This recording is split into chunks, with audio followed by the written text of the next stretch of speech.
La Sociedad Dominica de Medios de Comunicación, Sodomco, presenta A Pensar Más con Rosa María Palacios.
Buenos días, señoras y señores, bienvenidos a Pensar Más con Rosa María Palacios a través de las emisoras de la Sociedad Dominica de Medios de Comunicación.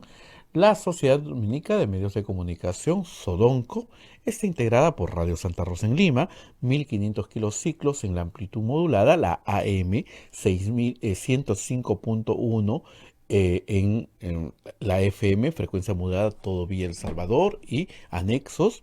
También Radio Santo Domingo en Chimbote, Radio San Martín en Arequipa, Radio Veritas en el Cusco, Radio Cepagua en Ucayali y Radio Madre de Dios en Puerto Maldonado, Radio Quillabamba en La Convención.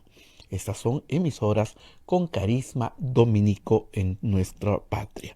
Se une otra red de radios amigas, que es Radio Huánuco en Huánuco, Radio La Voz de Ayacucho en Ayacucho, Radio Pública en Puno, Radio Moro en Ancash, Radio Cumbre en Huancayo, es la radio del Arzobispado de Huancayo, Radio Milenio en Satipo, Radio Estación Solar en Abancay, Radio Oriente en Yurimagua, Radio Los Ángeles en Cajamarca, Radio San Valentín en Lampa, Radio Activa en Cerro de Pasco y Radio Continental en Huanta.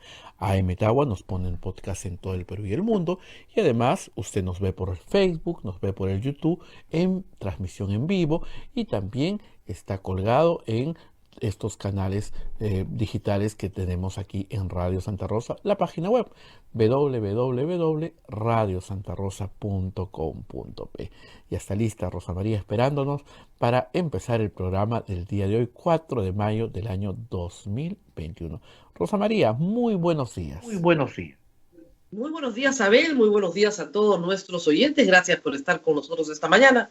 Empezamos con las menciones de nuestros auspiciadores, que ya tenemos varias. En primer lugar, Pontificia Universidad Católica del Perú. Por segundo año consecutivo, la Pontificia Universidad Católica del Perú obtuvo la mejor evaluación de todo el país en el cumplimiento de los Objetivos de Desarrollo Sostenible, realizada por el Ranking Times Higher Education Impact 2021. Nuestra universidad lidera 13 de los 17 objetivos que plantea la Organización de Naciones Unidas. Y ahora vamos con los colegios dominicos. Colegio Sagrado Corazón Sofianum, 74 años, al servicio de la educación en Arequipa, formando integralmente a la niñez y juventud desde la pedagogía de luz y verdad.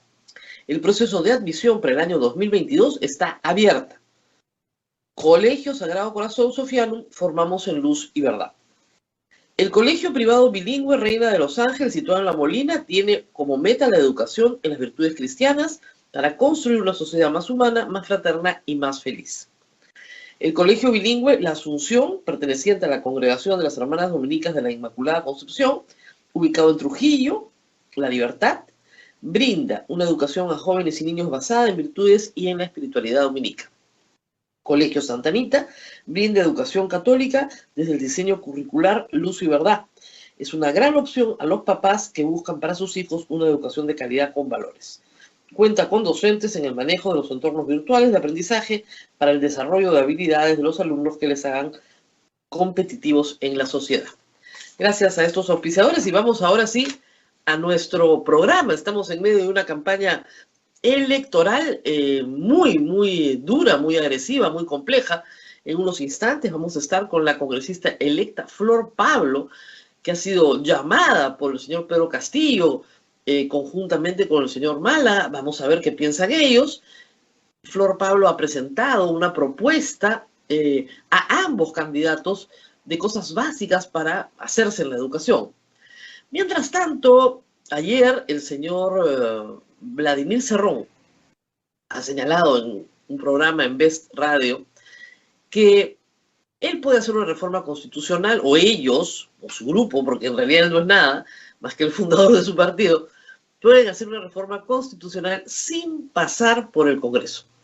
Que el artículo 206 es un artículo de la derecha, está hablando de la Constitución, de la derecha, donde la derecha los quiere encasillar para pasar por el Congreso, pero que ellos no necesitan el Congreso para hacer una reforma constitucional.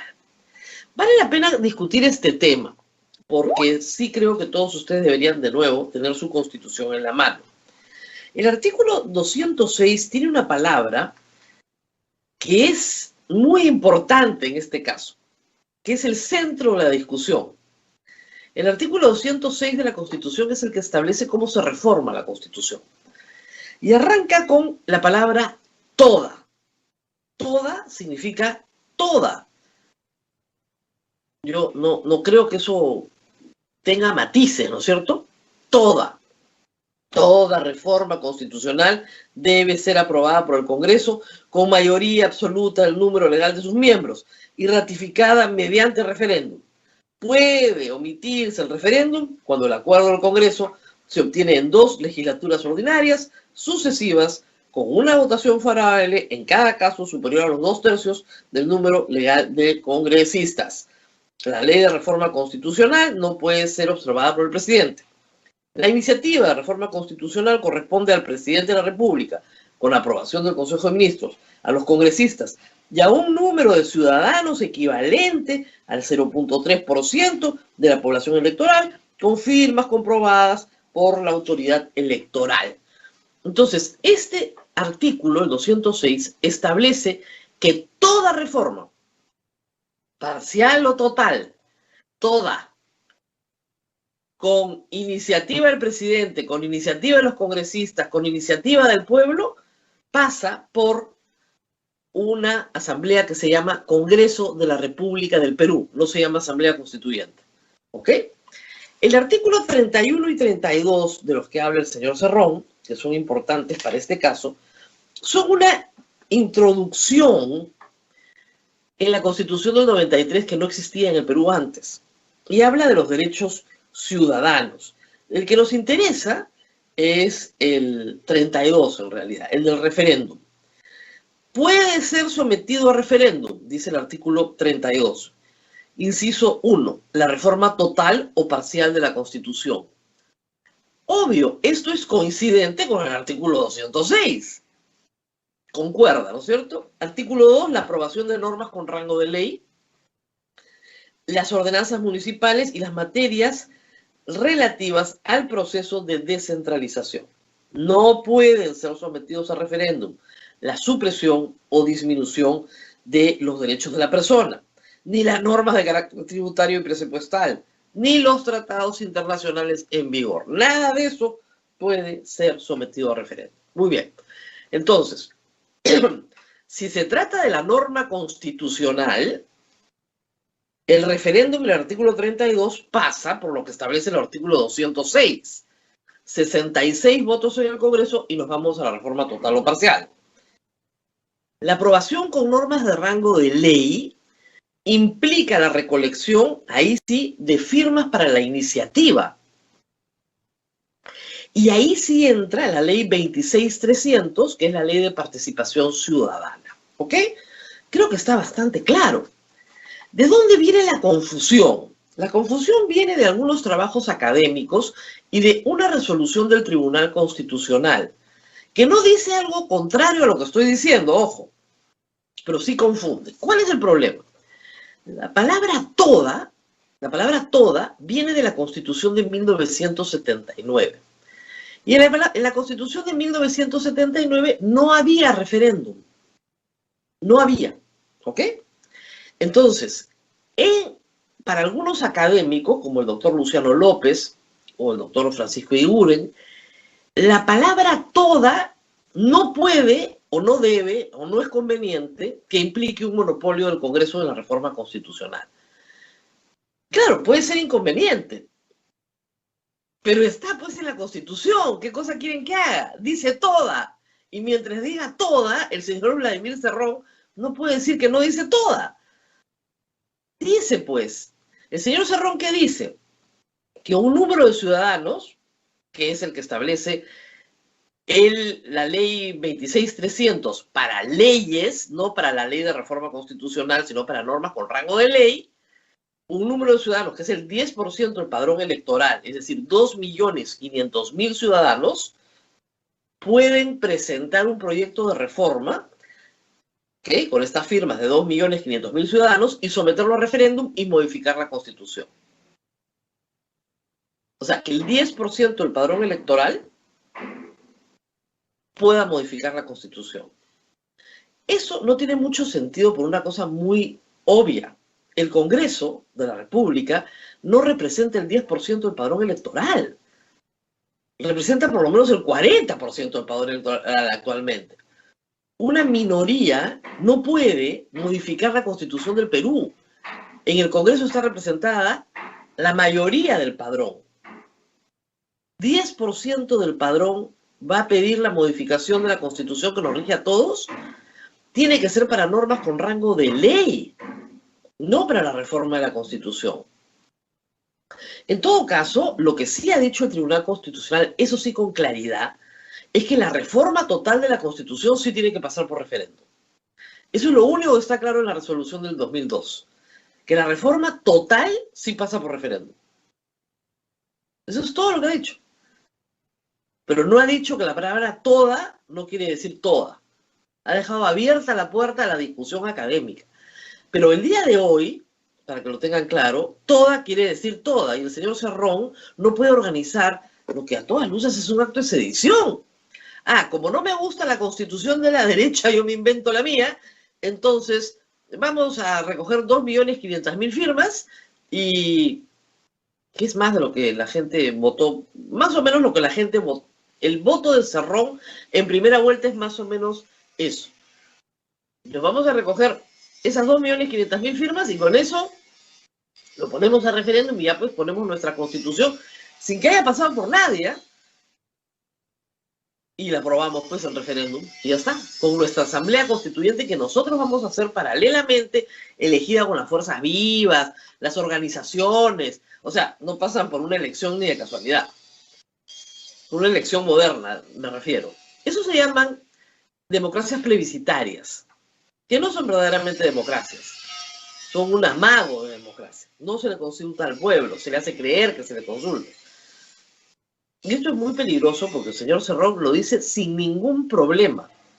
Esto no se puede hacer. Pero ¿qué sucede? Que si el día de mañana el señor Cerrón controla el Tribunal Constitucional, sí se puede hacer. ¿Se dan cuenta? Hay muchas líneas de defensa para la Constitución, felizmente. La primera línea de defensa es el Congreso, la segunda línea de defensa es el Tribunal Constitucional. Pero si tú controlas el Tribunal Constitucional, te hacen una resolución a tu medida. Y lo que están buscando en el Congreso hoy, en estas elecciones del Tribunal Constitucional, probablemente es eso. Y por otro lado, está clarísimo que el señor Cerrón no controla el Congreso. Y al no controlar el Congreso, no tiene los votos suficientes para hacer las cosas que está diciendo que quiere hacer. Prácticamente no puede hacer nada, aunque, hay que decirlo, el plan económico del señor Cerrón Castillo es un desastre. Y eso se va a manifestar con mayor evidencia si es que gana. Y ahí no se quejen, porque guerra avisada de verdad que no mata gente. El modelo económico de hoy, como dice la República en portada, produce muchas inequidades, pero ninguno de los consultados en esa portada dice que el modelo económico de Vladimir Cerrón va a ser mucho mejor. Ninguno. El marxismo-leninismo, como proyecto económico, fracasó en todo el planeta. O sea, no solamente fracasó en el Perú, fracasó en el mundo entero. Y en lo político, durante el siglo XX, el marxismo-leninismo es el responsable de los peores genocidios de nuestra historia. Esa es la ideología que abraza el señor Castillo de la mano del señor Cerrón, en el mismo combo. ¿Qué podemos hacer para explicarlo una y otra vez? El señor Castillo, en efecto, no es comunista, porque ser comunista implica vivir en una sociedad que hoy no existe. Marx proponía una sociedad sin clases y sin capital y sin dominados y dominadores, donde todo era absolutamente horizontal e igual. Lo llamaban socialismo científico en algún momento, pero no deja de ser un utópico. Una sociedad donde todos son perfectamente iguales y donde nadie tiene nada, porque no existe el capital ni la propiedad. Y estos iguales, ¿no es cierto?, no tienen clases, y al no tener clases, no hay una clase que domine a la otra. Lenin, más aterrizado en la realidad de Rusia, feudal, decide que tiene que haber, mientras tanto, a través del socialismo, una dictadura, la dictadura de una sola clase, la dictadura del proletariado, ¿ok? Pero el proletariado es obrero, y el ruso era feudal, entonces la cosa era media complicada, como ustedes comprenderán. La dictadura del partido único. No hay libertades, no hay ninguna posibilidad de que las personas sean libres porque el Estado va a controlar todo el capital. Como el capital no puede desaparecer, porque se dieron cuenta que había algunos problemas para eso, todos los medios de producción son de propiedad del Estado. Y en Cuba, por ejemplo, llevado esto al límite, ni siquiera tu casa es tuya. Nadie puede vender una casa en Cuba como propiedad. Hace poco se han flexibilizado algunas normas, pero hace relativamente poco. Nadie es propietario de su casa. ¿Ok? Ni de su casa. Ese es el modelo marxista-leninista. O sea, que no les cuenten historias porque ese es el modelo. Y estas personas siguen modelos bien claros. Y claro, como no era una sociedad proletaria, no era una sociedad obrera, había que inventarla. Y ahí llega Stalin, que probablemente es el más grande genocida de nuestros tiempos, que decide colectivizar todo y somete a varias de las repúblicas que integraron la Unión de Repúblicas Socialistas Soviéticas al hambre. Ayer me pasaron un artículo sobre el hambre en Ucrania. Es espantoso lo que hizo, pero espantoso, era condenar al hambre sin problema, 7 millones de personas, ya está listo. Y los disidentes, porque siempre los hay, no están permitidos. La disidencia es inaceptable. Esto que estoy haciendo yo en este momento, en un gobierno marxista-leninista, es inaceptable. No hay disidencia. No hay crítica. No hay no me gusta, no estoy de acuerdo, quiero ser propietario. No hay. La disidencia es castigada con absoluta severidad. ¿O ustedes creen que hay libertad de prensa en Cuba? Ni siquiera hay libertad de prensa en Venezuela. Ese es el problema del marxismo-leninismo. Reitero, un proyecto económico fracasado. Fracasado en el Perú, el modelo de sustitución de importaciones, que es lo que quiere hacer el señor Cerrón. no se importa nada que se produce en el Perú. Entonces sustituimos las importaciones por cosas producidas en el Perú. Ya se hizo. Juan Velasco Alvarado, el señor Morales Bermúdez y buena parte o todo el gobierno de Alan García. Fracasó por muchas razones. Y no voy a mencionar la del contrabando, ¿no? Porque esa ya es la delictiva. Por supuesto que la gente más rica consigue todo, ¿eh? Absolutamente todo. Los pobres son los que no consiguen barato. Los ricos consiguen todo. Porque el contrabando llega a los ricos, no llega a los pobres. ¿Y qué sucedió? Estos monopolios industriales, que no son más que una forma de mercantilismo, favorecieron a los productores nacionales a costa de los consumidores. Entonces los consumidores teníamos que pagar por un producto caro y de mala calidad. Cuando se liberalizan las importaciones y el producto peruano tiene que competir con el extranjero, el producto peruano mejora su calidad y mejora su precio. Inmediatamente. Y comienza a exportar. Es curioso, ¿no? Cómo son las cosas simbólicas. Ayer un representante de Juntos por el Perú, que ahora están haciendo una alianza con Perú Libre, no sabemos de qué tipo, si de gobierno, electoral, etcétera, se presenta en un programa de televisión con una casaca que dice CCP. Es la casaca del equipo de fútbol, ¿no es cierto?, de la Unión de Repúblicas Socialistas Soviéticas, que no existe desde 1989. ¿Saben por qué no existe ese país? Porque quebró. La camiseta de 1900, o sea, de un país que no existe desde 1989. Y el día del debate en Chota, no sé si se dieron cuenta o no, mientras que el señor Castillo decía que no iban a importar nada que se produjera en el Perú, lo que significa el fin del comercio exterior, en buena práctica, porque si tú no permites que los productos entren, por reciprocidad, los tuyos no salen, o no salen como quisieras que salgan, el señor tenía una casaca de marca Perú, que la marca Perú se crea justamente para la exportación, para crear una marca de exportación peruana, creada por el Ministerio de Comercio Exterior.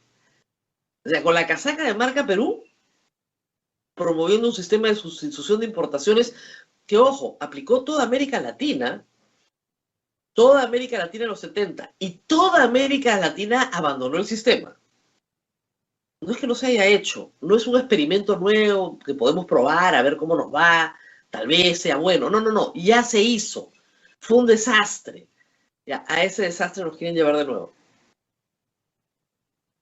El modelo económico de planes quinquenales, de planificación central, y el modelo económico de propiedad de los medios de producción en manos del Estado, ya se hizo.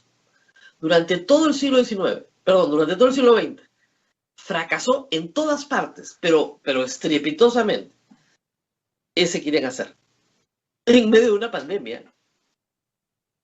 Entonces, no hay un constitucionalista que salga a cantarle alabanzas al señor Cerrón por su idea de una asamblea constituyente, constituida como a él aparece, con las fuerzas vivas. No hay un economista serio en el Perú que salga a decir que el plan del señor Castillo y el señor Cerrón es estupendo. ¡Qué buena idea! No hay uno. Pueden decir que este modelo genera inequidades, que la genera. Pero no pueden decir que este modelo no sacó a 30% del país de la pobreza en 20 años. Eso no lo pueden decir. Y eso es lo que vamos a perder.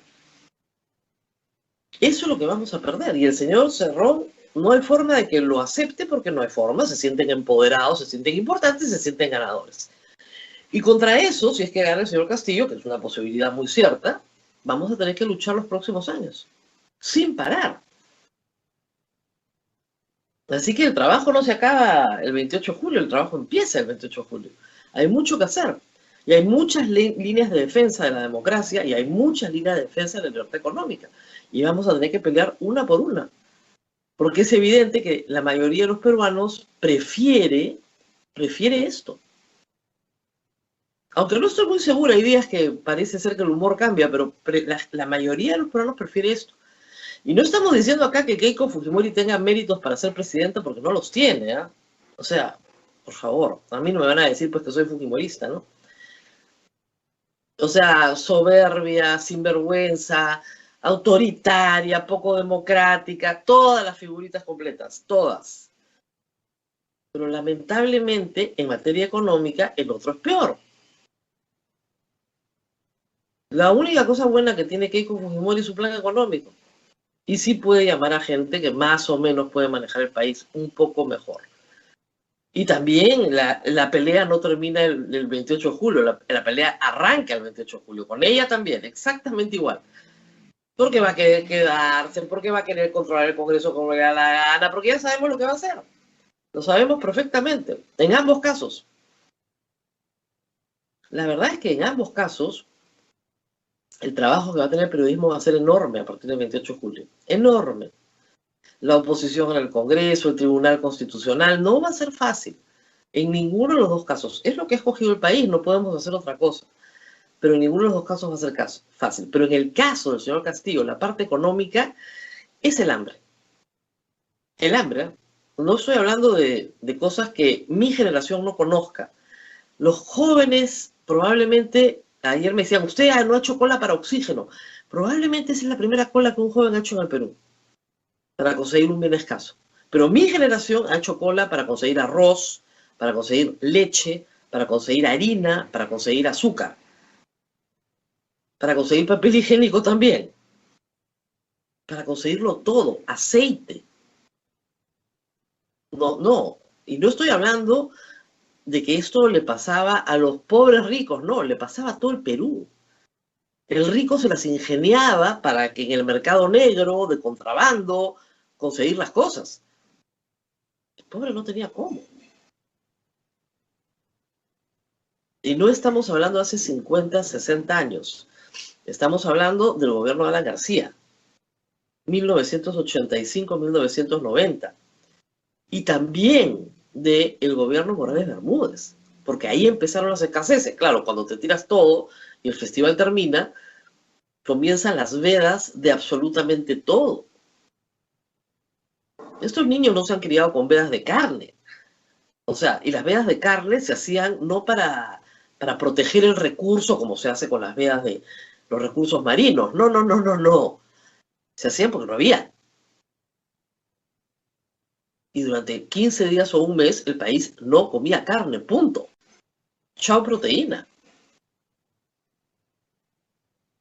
Entonces, estamos hablando de realidades que los mayores conocen. Por eso la votación favorable a Pedro Castillo baja en el segmento que tiene más de 50 años.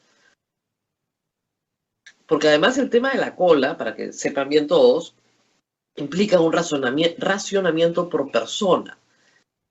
Porque los jóvenes de repente no lo saben. No es que vas y compras porque hay. No.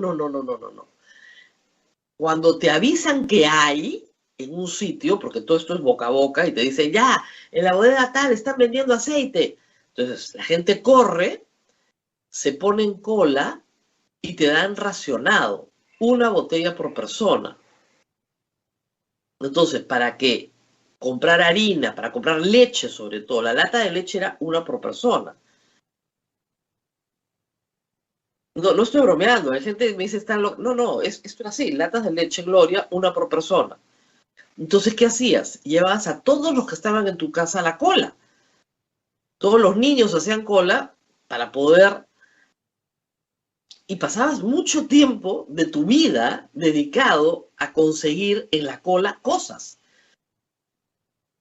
Y después alguien te avisaba que había una vecina que había conseguido un saco de arroz y quería dividir. Entonces entre 3 o 4 compraban el saco de arroz y se dividían y lo guardaban. Cosas así eran el día a día de ¿quiénes? De las mujeres. Porque son las mujeres las que se tiran al hombro toda la tarea, ¿no es cierto?, de conseguir, de hacer las colas, de buscar, de estar atenta, de en qué zona de tu barrio van a repartir, si no reparten, si reparten, cuántos hijos chicos tienes para que te lleven a hacer la cola. Eso es sustitución de importaciones. Eso es no comercio exterior. Eso lo hemos vivido los peruanos. los más jóvenes, que han vivido una vida mucho más placentera, una clase media más acomodada, no tienen la menor idea de qué cosa les estoy hablando. Pero Abel y yo, Abel, tú has hecho cola también con tu mamá, estoy segura que sí. Abel está Que por ahí. correr a la tienda cuando te decían que hay algo en una tienda, tenías que volar y a a las amistades para que puedas tener siquiera no uno, sino dos o tres productos, el mismo producto, porque si no, te dan uno solamente por persona. Así que todos los primos Abel, teníamos que correr por... yo en 1990, embarazada de mi primera hija, me acuerdo parada delante de la cajera y le decía, señor, estoy embarazada, déjeme llevar 2 latas de leche. Y la cajera, buena gente, te decía, ya señora, como está embarazada, lleve las 2. 2 latas de leche. Esa era la negociación. No sea mala, le decía, déjeme llevar 2, para no tener que volver mañana. Y de repente ya mañana no hay, porque no siempre hay. Y esto, ojo, ojo, claro, como toda la empresa pública en esa época, Sendero Luminoso volaba las torres de alta tensión y nos quedábamos sin luz. Pero no era solo que volaban y reparaban, no, sino que no había pues plata para reparar, porque eran en realidad empresas muy descapitalizadas. Sendero Luminoso se tiró la línea de transmisión completa, o sea, el equivalente a una línea de transmisión completa nacional, en un lapso de 12 años. Y había que reponerla. Heroico trabajo de los linieros que realmente levantaron las torres nuevamente y tiraron líneas por todo el país. Pero mientras tanto, no había electricidad. Y el gobierno de Alan García era incapaz siquiera de hacer un cronograma. El cronograma vino después. Los cronogramas empezaron en el 90 ya con Fujimori. Y se pasaron años durante el gobierno de Fujimori, los primeros años, pero años, con cronogramas de racionamiento de luz. Entonces tenías que organizarte de antemano. Pero sabías perfectamente, que no ibas a tener electricidad. Entonces, si tenías que hacer cosas que necesitaban electricidad, cualquier cosa, tenías que hacerlo de antemano. Entonces, es otra forma de vivir. A esa forma de vivir, yo no creo que merezcamos regresar los peruanos. No hemos hecho nada malo para merecer eso. Ya nos ha tocado una pandemia horrorosa. Regresar a ese sistema, que es la única cosa que se puede hacer. Miren, vayan a Cuba. El racionamiento del que nos hablan es el pan nuestro de cada día. Y en Venezuela, o ¿por qué creen que hay 800.000 venezolanos en Lima, en el Perú? ¿Porque la pasan bien allá? No, vienen acá por un problema ideológico. Vienen acá porque tienen hambre. Y el hambre te mueve, te hace salir. Te hace salir a caminar, a buscar. Se vienen a pie. A Colombia, cruzan a pie Ecuador, a Bolivia, Perú, Argentina, Chile, porque es hambre, no es un tema ideológico, es hambre. Y hay más de 5 millones de venezolanos en un lapso muy corto de tiempo fuera de Venezuela porque no hay que comer. Nosotros tuvimos una diáspora peruana, 3 millones de peruanos viven en el extranjero, 1 millón registrados y se supone que 2 millones más sin registrar. Y no les digo hijos de peruanos que emigraron en los 70s y 80s. El proyecto migratorio en los 80s era parte de la conversación de toda familia. Entonces, no estamos hablando de que me voy, no estamos hablando de una frivolidad, estamos hablando de proyectos familiares que fueron muy pensados, muy discutidos, porque no se encontraba un porvenir, porque no se encontraba un futuro, una promesa de un bienestar futuro. Lo que Castillo y Cerrón le va a quitar a todos los peruanos es eso, la promesa de un bienestar futuro. Porque su plan económico es muy malo. Solo genera escasez, solo genera sobrecostos, solo genera inflación. Y de eso ya hemos vivido. Pero en fin, hacia allá vamos. Y vamos a la pausa porque va a estar con nosotros Flor Pablo, ex ministra de Educación. Me imagino que si todos están conscientes, porque fíjense, esto es como, no sé, cuando tienes que tomar una decisión muy difícil y bueno, ya sabes cuáles son las consecuencias, ¿no? Y después, cuando vienen las consecuencias, uno dice, bueno, a mí me advirtieron, yo sabía. Entonces, lo único que les digo es que tienen que estar advertidos, que sabían perfectamente a dónde estábamos yendo y cómo iba a ser. Y además eso se los va a decir Castillo y Cerrón, que con total honestidad, pero con total honestidad han explicado esto con toda claridad. Aquí nadie ha sido engañado. Eso no se le puede decir el día de mañana al señor Castillo si es presidente. Nadie nos engañó. Esto era exactamente lo que planearon y lo que iba a pasar. Vamos con la señora Flor Pablo, por favor, y regresamos. Vamos a la pausa. Sí, Rosa María, solamente decirte que muchos de los oyentes se acuerdan acá, hay cosas muy graciosas que ponen cuando endulzaban con caramelos, el café, la leche, había que endulzarlo con caramelo. Me están haciendo recordar eso acá. Y también algo que es muy válido, ¿no? Dice, sabemos toda esa historia, pero hay muchas personas que dicen, pero igual no votaré por Keiko Fujimori y están en todo su derecho. En todo su derecho, no usted tiene que votar por quien le dé la gana, no por quien yo le diga. Pero el problema es ese, el problema es que hay consecuencias, ese voto tiene consecuencias. Yo, Abel, me acostumbré de muy chica a jamás tomar los líquidos con azúcar. Ni la leche, ni el café, ni el té, nunca le echo azúcar. Porque no había, pues. Entonces, mejor te acostumbras a tomarlo sin azúcar y ya está. Con caramelito. No, ni caramelito. No, nos vamos a la pausa y volvemos. Vamos a la pausa y volvemos. Sodomco, Sociedad Dominica de Medios de Comunicación.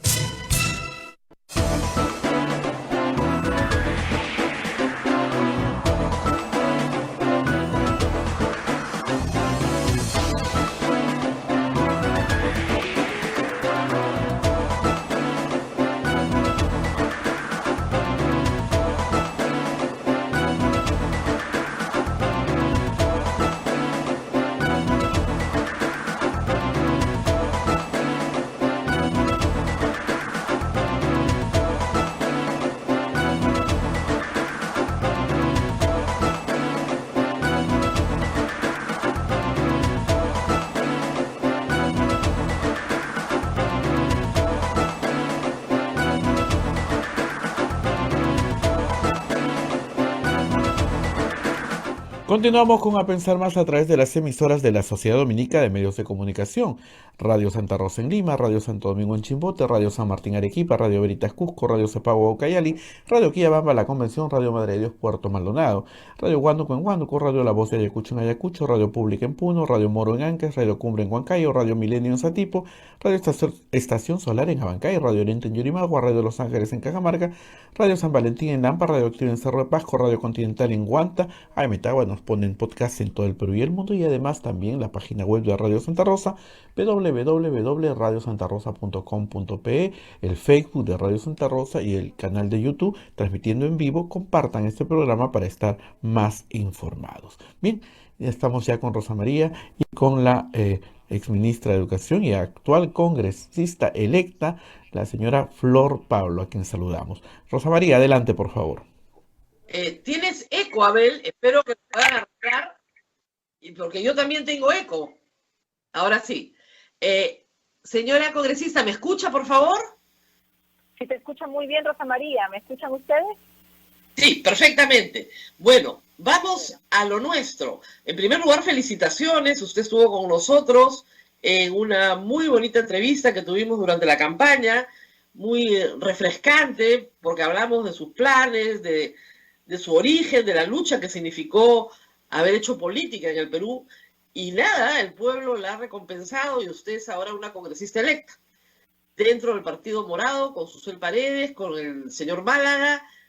¿Al final quedaron 3 o quedaron 4 congresistas? Estamos ahí ahorita con 4, con Rodolfo Pérez, y bueno, esperamos que la tendencia se mantenga. Todavía estamos al 80 y tantos % de las actas contabilizadas, todavía soy virtual congresista, falta llegar al 100%, pero bueno, ya con expectativa de los 4 que vamos a integrar el Congreso por el Partido Morado. En el contexto actual de segunda vuelta, el señor Guzmán todavía no ha hecho un pronunciamiento Entiendo que le debe ser, como a todos los que no votaron por ninguno de los dos que están en la final, muy difícil hacer una evaluación de esta historia, siendo él un economista además. ¿Va a tener un pronunciamiento, cree usted? ¿O simplemente, como Acción Popular, digamos, van a dejar en libertad a sus militantes de que cada uno haga lo que quiera, diga lo que piensa? ¿Cómo van a funcionar? Sí, Rosa María, como tú bien señalas, primero agradecerte por estar nuevamente aquí en tu programa y decirte que efectivamente, pues no, nosotros así como todos los peruanos nos encontramos también con dudas, con temores totalmente legítimos y de hecho no hemos adelantado una posición del partido porque lo estamos evaluando, estamos conversando a la interna de la propia militancia, de la organización y definitivamente en los siguientes días, la próxima semana vamos a estar emitiendo una comunicación, pero lo que nosotros hemos optado es en realidad lo que corresponde, ¿no? Poder tender algunos puentes para la comunicación y decir nosotros como Partido Morado cuál es nuestra expectativa, porque creo que reconociendo que ninguna de las dos fuerzas políticas que ha pasado a segunda vuelta nos convencen y más bien nos generan dudas y temores, creo que lo que corresponde es no dar nuestro voto de manera tan apresurada, creo que en algunos casos, sino más bien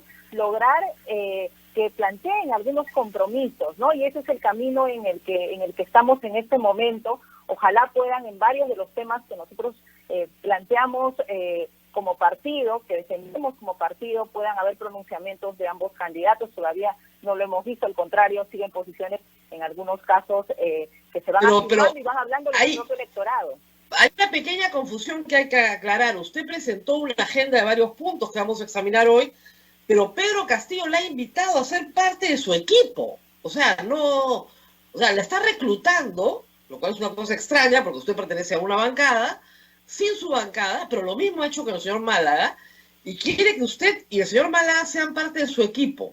¿Ustedes van a aceptar esta invitación?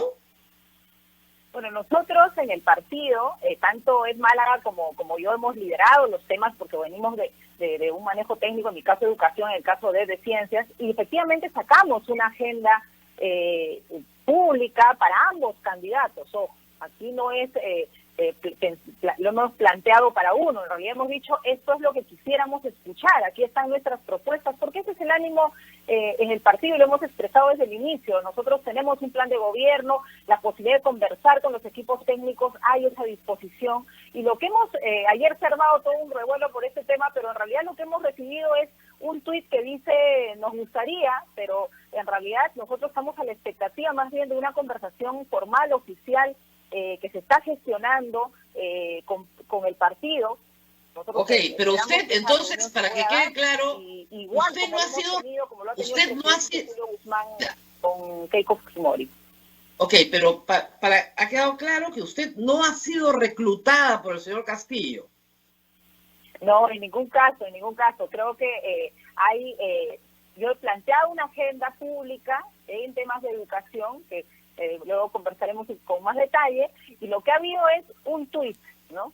Y nosotros seguimos el camino formal de solicitar la reunión, que además previamente el partido Perú Libre nos ha solicitado. Estamos por concretar una reunión que espero se dé en los siguientes días. Es una reunión institucional, va a ir el presidente del partido, Julio Guzmán, y definitivamente si ahí se llega a un acuerdo, o más allá de un acuerdo, la disposición de escuchar estos planteamientos que puedan enriquecer sus propuestas, las propuestas de ambos partidos, nosotros estamos llanos a colaborar. Creo que son tiempos muy complejos, Rosa María, donde creo que además de pedirles que moderen sus agendas y moderen sus planteamientos, nosotros somos un partido de centro que tiene una clara convicción de defensa de derechos, de libertades, de respeto al sistema democrático, de trabajo, además en el caso de educación, de poder asegurar no retroceder. Mira, ya estamos planteando, inclusive nos tenemos que poner en ese ánimo, por ejemplo, con los temas de educación ciudadana, de los temas de enfoque de género, que más bien lo que vemos es una posición cada vez más dura en esos temas, por ejemplo. En ambos, eso hay que decirlo, en los dos, tanto en Castillo como en Keiko Fujimori. ¿Y reunión con Keiko Fujimori va a tener Julio Guzmán, ustedes? Se ha tenido una primera reunión, ha ido Julio Guzmán a esta primera reunión, ha sido una primera reunión, en realidad nos informaba nuestro presidente Julio Guzmán, de orden protocolar, donde nosotros hemos expresado nuestras preocupaciones. La señora Keiko Fujimori ha planteado también cuál es su disposición, y bueno, estamos a la espera de siguientes comunicaciones. En todo caso, ha habido una primera reunión y lo que esperamos es igual una reunión con el profesor Pedro Castillo por el lado de Perú Libre, y ponemos a disposición a ambos candidatos nuestros planteamientos, no solo nuestras preocupaciones. Claro. Ahora, ¿no le parece extraño que el señor, porque Keiko Fujimori no ha mandado un tuit invitándola a su equipo técnico? Y sería difícil, dado que su bancada la hostilizó cuando usted fue ministra, y la hostilizó de una manera visible y pública y notoria en el Congreso de la República. Pero el señor Pedro Castillo tiene la misma posición en materia de género que la señora Keiko Fujimori. Es decir, posiciones que usted abraza de igualdad. En el plan de gobierno del señor Cedrón, porque es escrito por él, la única mujer valiosa es la mujer socialista. Y lo dice así. Y dice que felizmente hay unos artículos que ya han probado que la mujer puede ser tan inteligente como el hombre. O sea, eso está en su plan. Entonces, es bien difícil trabajar con un grupo, dígame, en esa perspectiva, ¿no? Bueno, por este lado, en realidad, como bien señalaba Rosa María, ambos partidos nos generan serias preocupaciones. Igual Keiko Fujimori en Chota lo que ha señalado es de manera enfática, ¿no? Que no van a trabajar respetando el enfoque de género en la educación. Y creo que aquí, en realidad, esos son, por ejemplo, para nosotros los mínimos, ¿no? El tema de la educación igualitaria con enfoque de género es un tema de derechos humanos, es un tema de respetar el derecho de todos, de evitar... Pero creo, señora, si me permite, creo que es un problema semántico. Vamos a mantener. Si me permite, creo que es un problema semántico y un poquito de locura de todas las partes, ¿no? Porque Keiko Fujimori dice que no acepta la ideología de género. La ideología de género se la inventó ella, porque eso no existe. Y que sí apuesta por el enfoque de género, que es exactamente lo que le han dicho siempre. Entonces, en su discurso, ella elabora de una manera semántica muy extraña. Nosotros sí creemos en la igualdad, dice, pero estamos en contra de la ideología de género. La ideología de género se la inventó ella. Así es. Es ahí que creemos, Rosa María, que ambos candidatos, de cara a una segunda vuelta, pueden en realidad no solamente hablarle a sus electores de la primera vuelta, sino tener afirmaciones que permitan generar justamente esa confianza, y los electores que no votaron, porque solo entre los dos un 30% del electorado en realidad en primera vuelta está dado su respaldo, pero los otros ciudadanos tengamos la posibilidad, y no digo la tranquilidad, porque no sé si alguno nos dé tranquilidad, pero por lo menos nos sintamos más cerca a uno o a otro, ¿no? Y este tema de una educación ciudadana, de una educación igualitaria, para nosotros es fundamental, y sí debieran de tener un discurso más afirmativo, porque como te digo, es un tema de derechos humanos, ha sido judicializado, recordarás. Ellos repiten ambos que ustedes quieren homosexualizar a los niños, y la homosexualidad de los niños, y el tema del sexo, una mentalidad, solo hablan de sexo. Entonces, lamentablemente eso es lo que hay. Hay que trabajar, es un programa nacional de educación sexual integral, porque los casos de violación, de maltrato que hay a nuestra infancia es durísimo, y esos son los temas en los que tenemos que ponernos de acuerdo. Yo creo que ninguna persona en su sano juicio, menos un líder político, por favor, va a admitir que en un país sigamos teniendo no disminuyen los índices de embarazos adolescentes. En nuestra Amazonía, 4 de cada 10 niñas tienen embarazos adolescentes, y muchas de ellas por casos de violación. Eso es una realidad durísima. Entonces creo que poniéndonos de acuerdo en la realidad, podemos también ponernos de acuerdo en cuáles son las alternativas. Y esa es la disposición del Partido Morado, de poner sus propuestas para ambos candidatos. Como tú señalas, hay diferencias, por supuesto, hay diferencias con ambos, pero también creo que podemos encontrar una agenda mínima, básica, por ejemplo, en este caso educativo que estamos comentando. Yo creo que el señor Castillo ha querido colgarse de su votación, señora. Que ha sido muy, muy, muy alta. Bueno, entonces yo te diría, en general, Nosotros no vamos a dar un voto, no vamos a regalar nuestro voto. Creo que los ciudadanos todos tenemos que ponernos en esa actitud, que tengan la voluntad, tanto Keiko Fujimori como el profesor Pedro Castillo, de tender puentes. Significa, en el caso del Partido Morado, que nos dan una garantía de respeto a los derechos humanos, que nos dan una garantía de respeto al marco constitucional, que nos dicen que van a fortalecer nuestra institucionalidad democrática respetando la independencia de poderes, que nos dicen que van a respetar las reformas educativas, que no vamos a retroceder en lo ya avanzado. Nos dicen eso y nos sentamos a conversar. Claro, pero lamentablemente ninguno de los dos puede decirle eso. Lamentablemente. Pero vamos al plan, porque el plan es importante. El plan tiene varios puntos y creo que es muy importante en el contexto en el que está la educación peruana. Lo primero es declarar en emergencia el sector educación y dotar a los distritos y comunidades más empobrecidos de un paquete integral de servicios escolares que incluya, por ejemplo, un seguro de salud escolar. Cuéntenos un poco, porque acá en el Perú, cuando alguien dice declarar en emergencia, los que leemos mucho sobre el Estado estamos pensando, claro, quieren exoneración de todas las normas de contrataciones para comprar sin obstáculos lo que les dé la gana, y esa es la madre de todas las corrupciones. ¿Por qué hay que declarar emergencia y para qué el sector educación? Así es.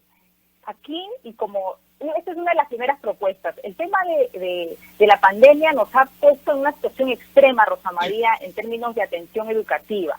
Tenemos los niños, los adolescentes, algunos, bueno, ya sabemos que el aprendizaje no se está dando igual, especialmente en las zonas que no tienen conectividad, pero hay muchos que están dejando la escuela. Entonces creo que tenemos que tener una mirada muy realista y de sentido de urgencia. Y es por eso que planteamos la declaratoria de emergencia, pero ojo, esa declaratoria de emergencia tiene que venir con un rol de una participación de la Contraloría, un control concurrente, porque efectivamente, ¿por qué no se hace declaratoria de emergencia? Por el riesgo de la corrupción. Pero claro, no podemos tener el miedo, el riesgo de la corrupción y no tomar las acciones que tenemos que tomar.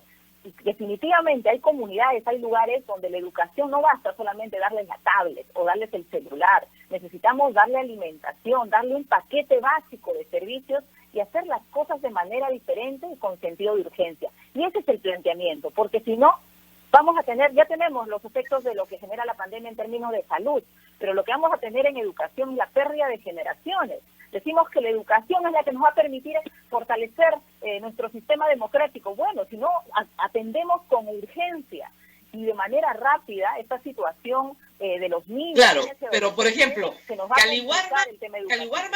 Caliwarma es un programa que existe, que en algunos lugares no se está repartiendo porque efectivamente los niños no están yendo a la escuela, pero incluso en algunos lugares sí se está repartiendo Caliwarma. ¿Qué más tendría este paquete básico? Por ejemplo, va a tener que, Caliwarma llega a la primaria y a inicial, no llega a secundaria. Entonces tenemos que ampliar también el tema para los adolescentes. Ese es un tema concreto con alimentación y ver otros mecanismos, porque como tú bien señalas, sigue llegando a la escuela y siguen exigiendo también a los maestros, a los directores, ir a la escuela, hacer el sistema de reparto, cuando se pueden ver ya otros sistemas de reparto asumiendo que no van a ir a la escuela y ver a través de las ollas comunes, a través de otros mecanismos con los gobiernos locales. Entonces ahí tenemos que cambiar la forma de distribución del alimento, porque lo que hay que asegurar es que estén alimentados para que puedan aprender. Y lo otro es el tema del plan integral de salud, que incluye el tema del soporte socioemocional, porque lamentablemente también eso nos falta mapear, y eso es algo que tenemos que hacer, tiene que hacer el gobierno que entre en saber cuántos huérfanos, cuántos niños, niñas, adolescentes están quedando en situación de orfandad y poder atenderlos. Entonces necesitamos un plan de salud que no solamente atienda la parte física, sino sobre todo el tema emocional, y pongo énfasis aquí en el tema de los huérfanos y en las diversas situaciones de pérdida que están teniendo las familias. Y lo otro que es importantísimo es un plan de refuerzo escolar, Rosa María, porque en este tiempo los profesores están haciendo todo su esfuerzo, pero la educación básica es una experiencia educativa presencial.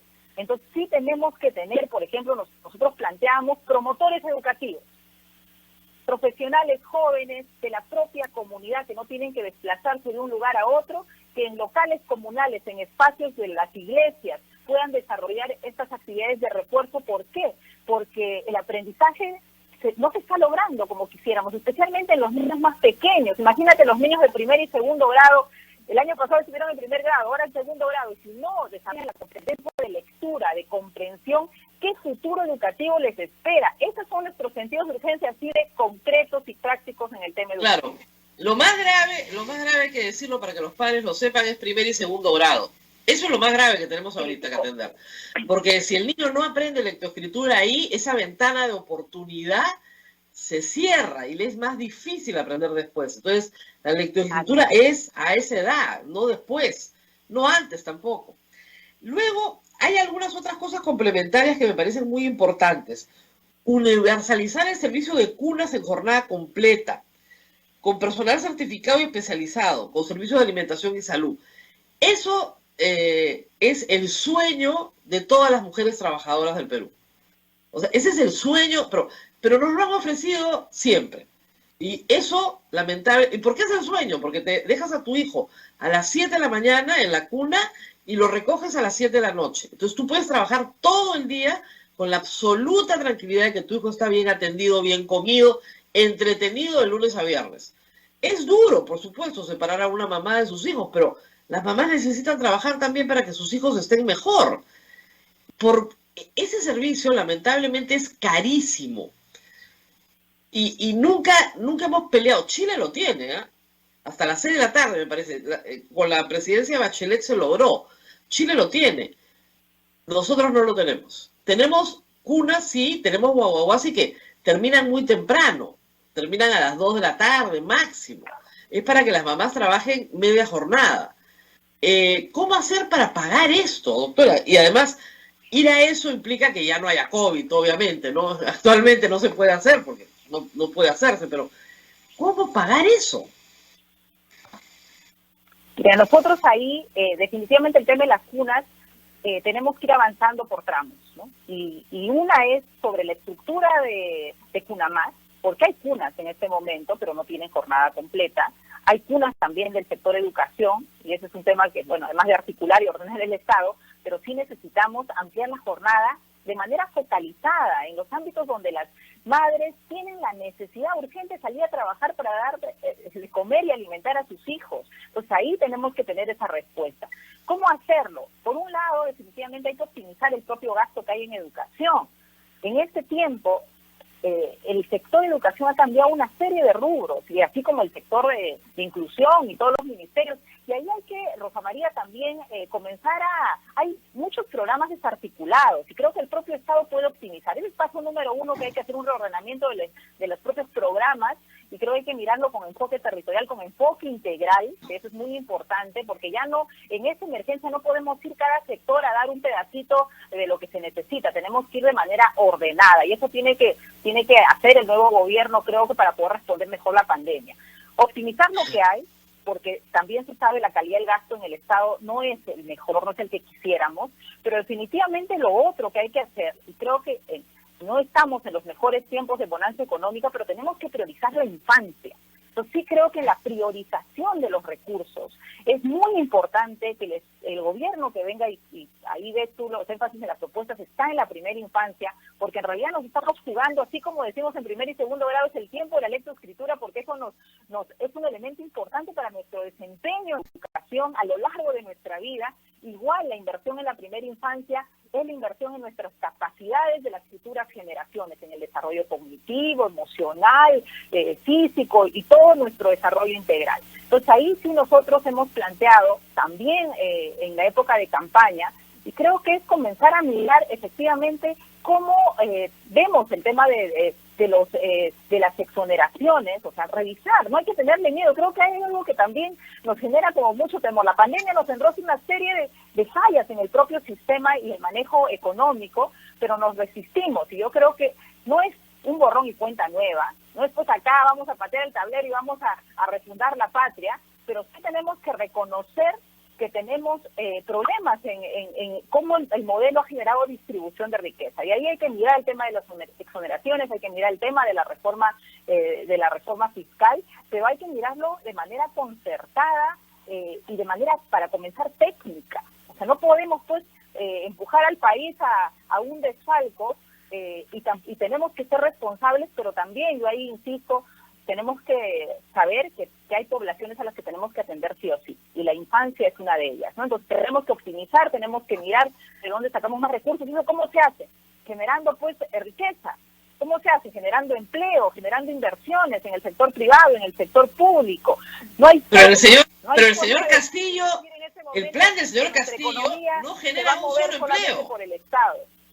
El plan del señor Castillo, que es expulsar a las transnacionales del Perú, no genera un solo empleo, más bien cierra empresas.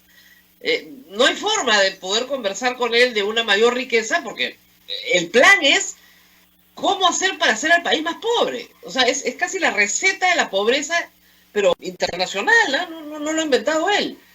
Pero bueno, acceso a la educación a distancia, asegurando la conectividad y entrega de tabletas. En sus propios planes. Claro.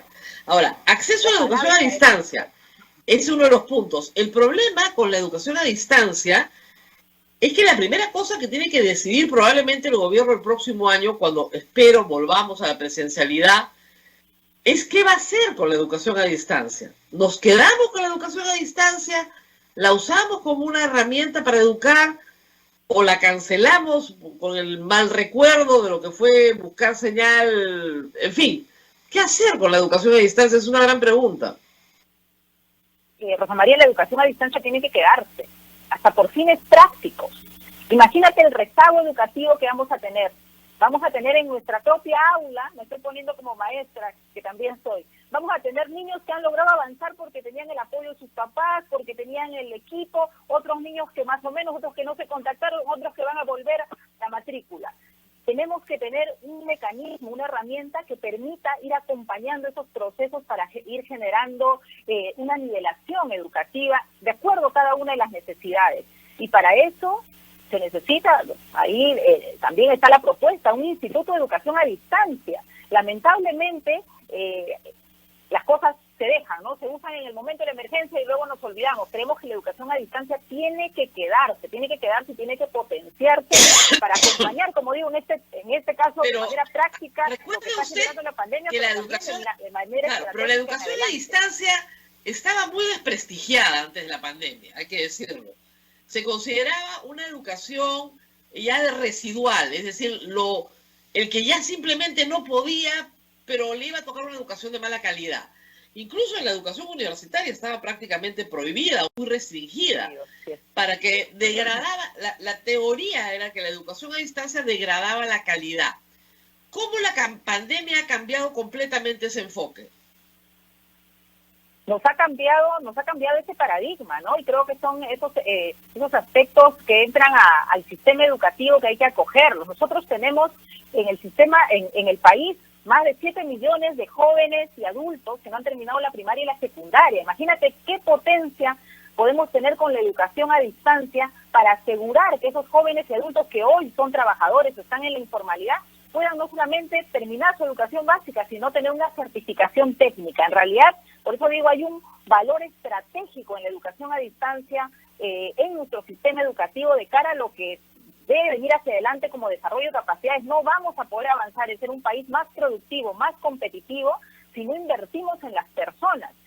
Hemos hablado hace un momento de toda la primera infancia y la educación básica de menores, pero tenemos también a los que se quedaron, el sistema los dejó fuera y hay que volver a recuperarlos, y tenemos a nuestros jóvenes de los institutos, de las universidades, muchos de ellos también, hay que decirlo, han dejado de estudiar, y esa es una situación que tiene que atender el nuevo gobierno.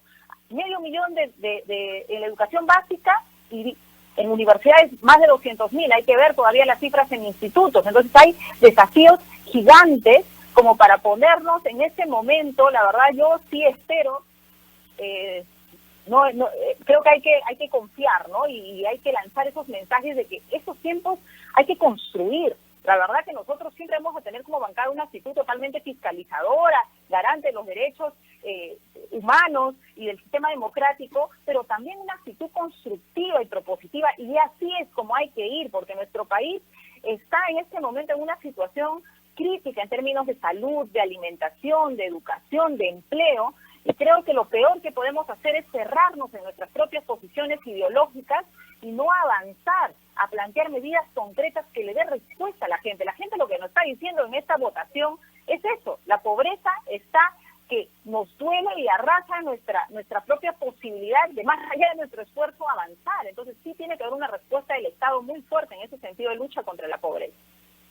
¿Cómo evalúa el programa Aprendo en Casa en este contexto? ¿Debe permanecer después de...?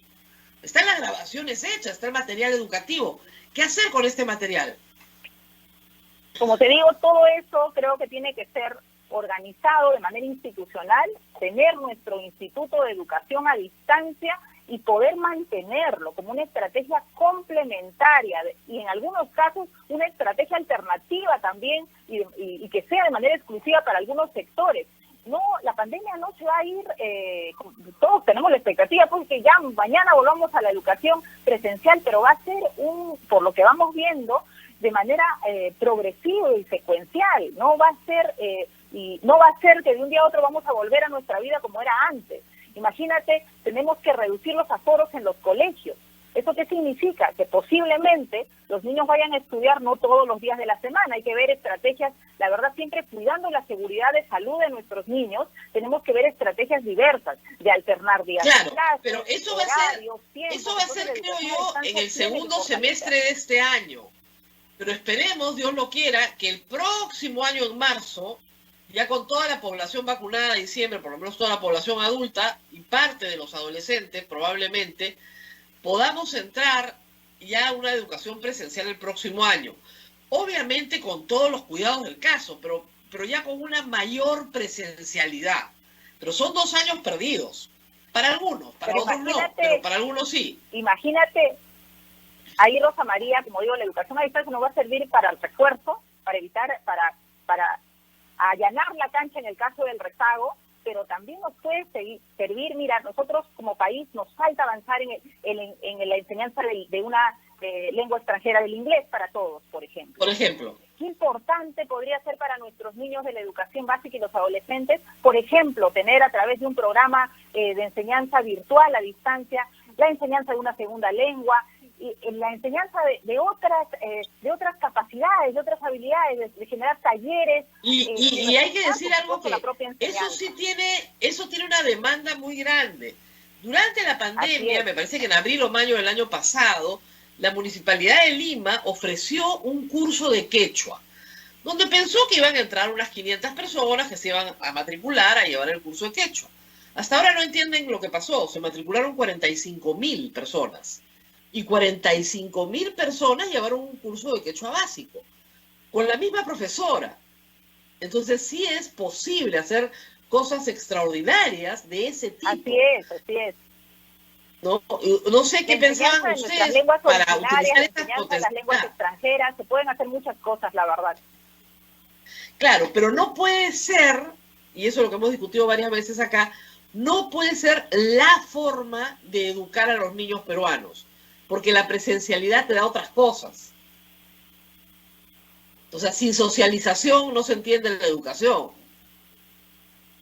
No, la educación básica es eminentemente presencial, porque la socialización, el contacto con los compañeros, con la maestra, todo eso es parte del proceso educativo, es un proceso en realidad social, el proceso educativo. Ahora estamos en una situación pues llevada por la pandemia, pero eso no quiere decir que cuando volvamos a la presencialidad neguemos la posibilidad de seguir complementando nuestra educación con todo lo que se ha hecho y desarrollado en Aprendo en Casa, porque creo que la potencialidad que tiene la educación virtual tiene que complementar y reforzar la educación presencial. Por eso doy algunas alternativas como el tema de la enseñanza del idioma, de un idioma extranjero o más, las lenguas originarias, por supuesto que tienen tanto valor para nuestro país, porque todos tenemos algún origen andino o amazónico, o simplemente queremos pues aprender nuestras lenguas originarias, y eso es valiosísimo e importante para nuestra construcción como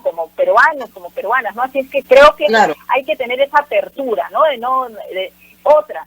Ahí vuelvo a señalar, ¿no? De no pensar que se llega al gobierno cualquiera de las dos fuerzas políticas y vuelven a inventar todo, ¿no? Que esa es la mala costumbre en el Estado, Rosa María, que quien entra en general, y espero que no se dé en esta oportunidad, además que en un sentido, como digo, práctico. Estamos en medio de una pandemia. Imagínate lo que sería vamos a poner en el tema de vacunación, ¿no? Y ese es un compromiso, por ejemplo, que ambos debieran de señalar, que van a mantener a los equipos que están dirigiendo este operativo, que puede fortalecer, por supuesto, pero no pueden hacer cambios drásticos en los equipos que están dirigiendo las estrategias a nivel intermedio, porque si no, vamos a retroceder. Y lo otro que yo espero digan los candidatos es que no podemos, como en este periodo, tener pues 8 ministros de educación. ¿Cómo se puede gobernar? ¿Cómo se puede gestionar la educación? O igual en el caso del sector salud. Entonces sí creo que ambos candidatos debieran de tener darnos esas señales, ¿no? De que efectivamente van a fortalecer las reformas, van a fortalecer la institucionalidad y que van a respetar la división de poderes, ¿no? Creo que realmente es preocupante cuando uno escucha y ve que ya están viendo cómo es que van a cerrar el Congreso o simplemente estas vacancias express que también han sido prácticas en el Congreso anterior con una mayoría fujimorista. Creo que hay señales que tienen que dar y este tiene que ser un voto que se lo tienen que ganar ambos candidatos. Pero no la veo todavía muy decidida. Yo no estoy decidida, no me convencen, Rosa María, te tengo que decir. Pero hay que decir hemos lanzado la agenda para esperar una respuesta, y la respuesta de hecho no es venga usted a mi equipo de trabajo, la respuesta es como partido, nosotros sí vamos y creo que no tener miedo de hacer giros de sus propios planteamientos de la primera vuelta.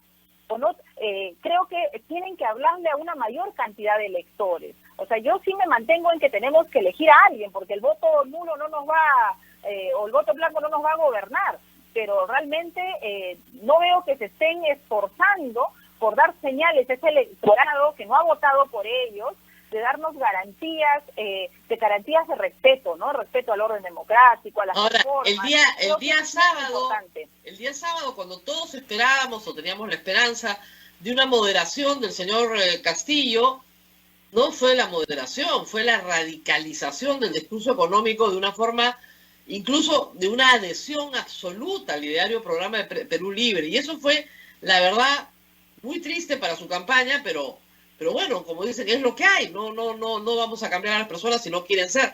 Ahora, en todo caso, los que votaron por usted en este resultado han votado para que usted sea oposición, sea quien sea el presidente. O sea, no para que sea no para que haga una alianza de gobierno, porque usted quedó en la oposición. Y me imagino que esa es la labor que van a realizar, de oposición y de fiscalización. Nosotros vamos a realizar una labor de fiscalización, por supuesto, y de oposición a todo aquello que nosotros afirmamos como principios rectores del partido, por supuesto. Y nosotros no estamos buscando ser parte de ninguno de los gobiernos. Que no se entienda cuando lanzamos nuestras propuestas, pero sí creemos que si podemos aportar en darles a conocer lo que hemos desarrollado, porque hay un desarrollo programático hecho por los equipos no unos meses de campaña, sino en realidad en varios años. Creemos que también podemos, así como vamos a hacer oposición en todo aquello que vaya en contra de nuestros principios, como vamos a tener un rol fiscalizador sumamente serio y exigente, también creemos que podemos tener un rol de colaboración en aquello que es la fortaleza del partido también, y es su aspecto programático y técnico. Ahí están las propuestas, está la apertura de tener estas reuniones. Estamos esperando, como te digo, la reunión con el profesor Pedro Castillo, que la pueda tener Julio Guzmán en estos días, en estas semanas. Y mire, nosotros vamos a mantenernos como un partido, como el Pero partido fíjense que el señor Castillo no llama en su tuit a Julio Guzmán, la llama a usted y al señor Mala. Al señor Julio Guzmán no le interesa. Le interesa a usted y el señor. Y espero que ustedes no son políticos muy viejos, pero se den cuenta que es un truco, ¿no? O sea. Bueno, nosotros vamos a ir de manera institucional, Rosa María. Nosotros no vamos a ir como Flor Pablo, como es Málaga. Nosotros vamos a ir como Partido Morado, y efectivamente somos parte de un partido con un expertise técnico, por supuesto, cada uno de nosotros, pero nuestra disposición a conversar está, y no solamente para un lado, sino para ambos candidatos, como tiene que ser. Eso es parte de la práctica política también. O sea, nosotros tenemos que fiscalizar, ser oposición, por supuesto, pero también tenemos que tener una actitud constructiva, y ese es el ánimo del Partido Morado. en eso estamos, hemos abierto la posibilidad ha sido público nuestras propuestas, nuestras preocupaciones, pero definitivamente no es para una intención de ahora vente a mi equipo y vamos a gobernar juntos, ¿no? Ese no es el propósito con el cual estamos extendiendo estos puentes de comunicación técnica. Ahora, para terminar, ¿cómo están en el Partido Morado? Porque sé que la derrota ha sido dura, incluso algunos miembros pedían la renuncia de Julio Guzmán. ¿Cómo han asimilado la derrota? Ya han pasado algunas semanas. Mira, para nosotros, bueno, definitivamente sería mentir decir que no nos ha afectado, nos afecta, claro, sobre todo la militancia que ha trabajado duramente en inscribir el partido, pero a la vez esta es también lo que lo tomamos de manera autocrítica, ¿no? Y estamos ahorita en un proceso y liderando Julio Guzmán este proceso de evaluación a nivel nacional, porque nuestra disposición es a relanzar el partido, recuperar nuestra inscripción, por supuesto. Tenemos 4 representantes en este momento al Congreso, vamos a seguir manteniendo nuestra línea programática, nuestra línea ideológica, como lo ha hecho nuestra bancada, a la que está ahorita en el Congreso, y nuestra disposición es a relanzar el partido, a volvernos a inscribir. La situación, de hecho, no es sencillo. Hubiésemos querido poder tener más congresistas y poder mantener la inscripción, pero también aceptamos recibo de que el país nos está diciendo que tenemos que salir solamente del espacio de Lima. Nosotros somos definitivamente un partido nacional con bases en todo el país, pero necesitamos fortalecerla. Hemos tenido muy buena votación, por ejemplo, en Arequipa. Todavía ahí están cerrando el tema del conteo final. Hay una expectativa ahí también, pero bueno, hay que esperar los resultados finales. Pero más allá de eso, hemos leído en los resultados que tenemos que fortalecer los liderazgos regionales, fortalecer el partido a nivel nacional, abrir puentes de diálogo con aquellos que están en este centro, en el centro del planteamiento programático e ideológico, ¿no? Y ahí nos vamos a mantener. Creemos que justamente la expresión de estas elecciones con estos radicalismos, uno puede leerlos desde donde se ubique, pero con estos radicalismos hace más necesario aún poder tener un partido de centro más fuerte y sólido. Y nosotros, como te digo, con toda la disposición de conversar, seguramente es Mala, que también lanzó una propuesta, va a poder desarrollarlo en las entrevistas que pueda tener. Pero ahí, por ejemplo, nosotros estábamos planteando una mirada que para algunos puede ser maximalista, pero creemos que es importante, por ejemplo, tener una estrategia única de lucha contra la pandemia, ¿no? Qué importante sería que tanto el profesor Castillo como Keiko Fujimori planteen lo mismo en el manejo de la pandemia, pero no porque sea malo, sino porque eso es lo que necesitamos. Necesitamos que haya un solo mensaje respecto a la pandemia. Ahora, y el tema de derechos. Le diré que el mensaje de los dos es bien sacar algo diferente, sino de claro, afirmarnos en aquello que está funcionando. Pero el problema el mensaje de los dos, de ambos, es muy malo, o sea, muy pobre. Primero convocan a un debate, donde si en 15 o 20 días comienza a haber una mortandad espantosa en Chota, ya saben qué la causó. O sea, sin ninguna medida de seguridad, no les importa, a ninguno de los dos. Luego repiten lo mismo, o sea, pruebas moleculares, rastreo de contactos, un tema que es importante, pero que era importante el año pasado. Y luego, ninguno de los dos nos dice cómo van a conseguir vacunas, salvo la carga ideológica. Es decir, como son rusas, se la van a dar a Castillo. O sea, ¿en qué mundo vive? Eso es absurdo. Y ambos hablan de una vacuna peruana que todos sabemos que no existe, lo cual ya linda en el peligro sanitario.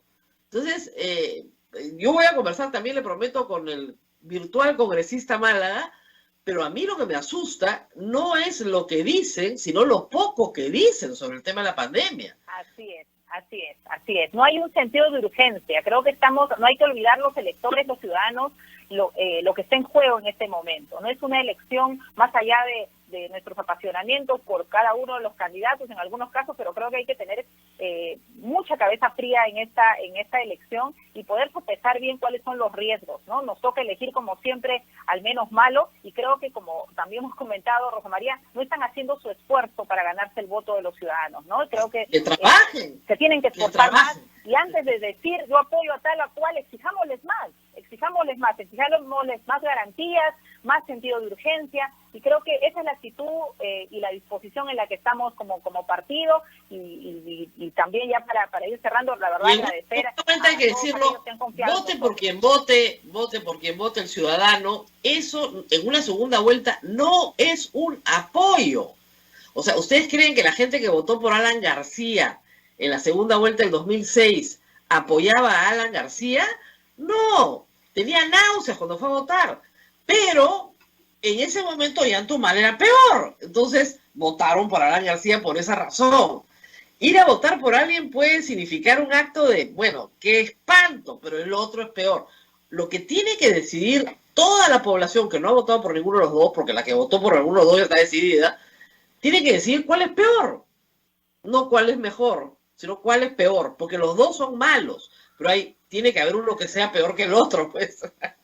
Si fueran buenos, bueno, hubieran votado por su candidato, ¿no es cierto? Más, que se esfuercen un poco más, porque no salen de cada uno de su trinchera, y creo que tenemos que exigir que nos den más señales. Así es. Muy bien, que trabajen hasta el último día. Señora Flor Pablo, felicitaciones por su triunfo nuevamente. Esperamos tenerla muchas Rosa veces María. más. Y queda aclarado que usted no es parte del equipo técnico del señor Castillo, y que la propuesta es institucional y formal. Muy Rosa bien, María, gracias por estar con Rosa nosotros. María. ¿Hay alguna pregunta del público? Sí. A ver, sí, por supuesto. ¿Está de acuerdo usted, señora Flor Pablo, con que el Congreso reinstaure el Senado de una manera express, ponen acá? ¿Me escuchó? Ahorita, no, que se está discutiendo ahorita la bicameralidad. Ujú. Y efectivamente el Partido Morado lo ha puesto, pero para el Congreso que entra. ¿La perdimos? Sí. Creo que no nos está escuchando, ¿verdad? Sí, entendí algo sobre la posición de la bicameralidad. Bueno, hay que discutirla. Yo creo que en este momento esas son decisiones que hay que tomarlas con mucha calma, y yo creo que no va a dar la discusión para este Congreso, y tendremos que revisarlo en el siguiente Congreso. Era parte de la reforma política, pero creo que hay temas en este momento de mayor urgencia que debiera estar discutiendo también el Congreso, pero bueno, es una posición que tenemos como partido. Nosotros vamos a ser consecuentes en aquello que ha planteado la bancada morada en este momento, sostenerlo. O sea, ya estamos en reuniones, por ejemplo, con la bancada actual, para ver cuáles son esos proyectos que están quedando y que vamos a dar continuidad en el nuevo Congreso. Aquí en este chat que estoy leyendo hay mucha gente que ha votado por usted, señora Flor Pablo, por usted y el congresista Málaga. ¿Qué les puede decir? Porque hay gente muy intranquila y bueno, y que está muy molesta por la situación en la que estamos. A ver, unas palabras de tranquilidad para estas personas, para sus electores. Sí, para sus electores, que hay muchas personas que dicen yo voté por la señora Flor Pablo y por el señor Málaga. Adelante. Sí, mis palabras son de agradecimiento. En realidad, nosotros hemos obtenido una votación importante, y sobre todo la confianza, ¿no? Vamos a cuidar mucho esa confianza que nos ha depositado la ciudadanía, y trabajar por los que han votado, por los que no han votado por nosotros también, y siempre nuestro ánimo, y en mi caso mi compromiso, por seguir profundizando las reformas en educación, defender las reformas en educación, la reforma docente, la reforma universitaria, la reforma en la educación superior, y todas las políticas en favor de nuestros niños, de nuestras niñas, de nuestros adolescentes, y avanzar hacia un sistema educativo más inclusivo, de la mano con los maestros, con las maestras, y creo que ese es el compromiso también, ¿no? Que esa confianza la tenemos que devolver con un trabajo cercano con la ciudadanía, recogiendo propuestas, dando cuenta de nuestra acción como parlamentarios, y esa es la voluntad. Yo sé que muchos además han votado por Eti, por mí, en el voto preferencial y han apostado por la ciencia y la educación. Lo hemos comentado con Ed Málaga, que hemos tenido ese apoyo de muchos ciudadanos que han votado en paquetes por los dos. Agradecerles muchísimo, y definitivamente el Partido Morado somos uno, ¿no? Somos un equipo. En este momento 4 congresistas que han gozado de la confianza de la ciudadanía, pero vamos a mantenernos fuertes y firmes y siempre trabajando de la mano de la ciudadanía, buscando el bien común, que es para eso que nos eligen, para buscar que nuestro país mejore, para hacer siempre mejor las cosas. La política no es un camino y no es una elección fácil, ¿no?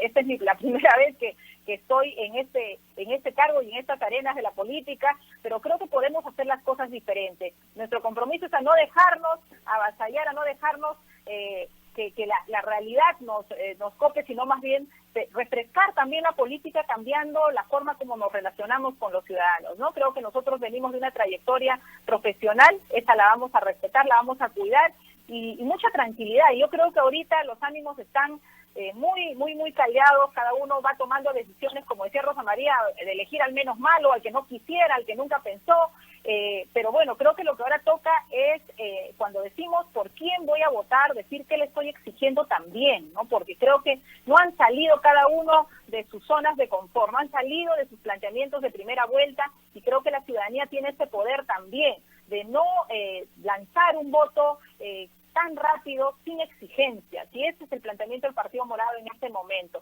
El voto tiene que venir para alguno de los candidatos, pero tenemos que exigirles también como ciudadanos que nos aseguren el respeto al orden constitucional, al sistema democrático, a los derechos humanos. Y voy a cerrar diciendo que el tema del enfoque de género es un tema de derechos humanos. Nadie quiere vivir en una sociedad donde nuestros niños, nuestras niñas sean violentadas, sean discriminados por su orientación sexual. Son temas básicos, yo diría hasta de humanidad, y que ambos candidatos no den un mensaje en ese sentido realmente cuestiona mucho, y creo que hay que exigirle que den esos mensajes. Todavía nos quedan semanas, estas semanas en un escenario de segunda vuelta son todo todavía puede pasar, pero creo que nos falta mayor capacidad de exigencia de la ciudadanía, no solamente comunicados de apoyo, de decir voy a votar por ti o por uno o por otro, sino qué te exijo, y creo que ese recibo lo tienen que sentir ambos candidatos. Muchísimas gracias, Rosa María. Gracias, hasta luego. Muchísimas gracias por haber estado con nosotros esta mañana. Nos tenemos que despedir, porque tengo otro programa. Ahorita me está corriendo ya el reloj. Gracias a Flor Pablo, y estaremos atentos al desarrollo del Partido Morado en relación con las dos fuerzas políticas en segunda vuelta, y ver cómo se concreta, ¿no es cierto?, este entusiasmo súbito del señor Castillo por Flor Pablo. Como dice, solo hay un tuit, y ella lo que está presentando es una propuesta formal e institucional, no personal, no va a ser parte del equipo del señor Castillo. Muy bien. Muy bien, Rosa María. Gracias a la señora Flor Pablo, y contigo nos reencontramos mañana, Rosa María. Así es, de todas maneras, hasta mañana. Hasta mañana, cuídate mucho. Chao, chao. Nos vemos.